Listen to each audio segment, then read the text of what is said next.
ঢাকা শহরের এক বিলাসবহুল অ্যাপার্টমেন্ট। সময় রাত ৩টা। স্বাভাবিকভাবেই সেই সময় লিফট বন্ধ থাকার কথা।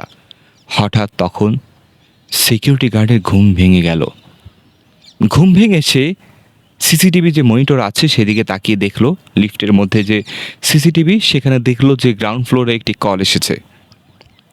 সে একটু ভয় পেয়ে গেল, কি ব্যাপার, আমি তো এখানে ঘুমাচ্ছি, লিফট তো বন্ধ, তাহলে কল আসলো কিভাবে? স্ক্রিনে তাকিয়ে দেখলো লিফটের ভিতরে একজন ঢুকেছে, বাট কোনো চেহারা চেহারা দেখা যাচ্ছে না। সেখানে লিফটে কল করা হয়েছে 10 ফ্লোর। স্বাভাবিকভাবেই সে 10 ফ্লোরে যে থাকে তাকে খুব সাবধান করে দিল। যে সাবধান করে দেওয়ার উদ্দেশ্যে তখন ফোন দিল যে, রহমান সাহেব, যে আপনার 10 ফ্লোরে কেউ এসেছে কিনা বা এরকম কোনো ঘটনা।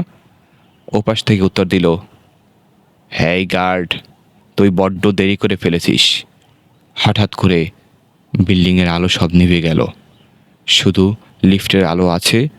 হঠাৎ করে সে পেছনের দিকে তাকালো, একবার লিফটে তাকালো, একবার পেছনে তাকালো। লিফটের ভিতরে কোনো মানুষ নেই, গ্রাউন্ড ফ্লোরে খুলে গিয়েছে।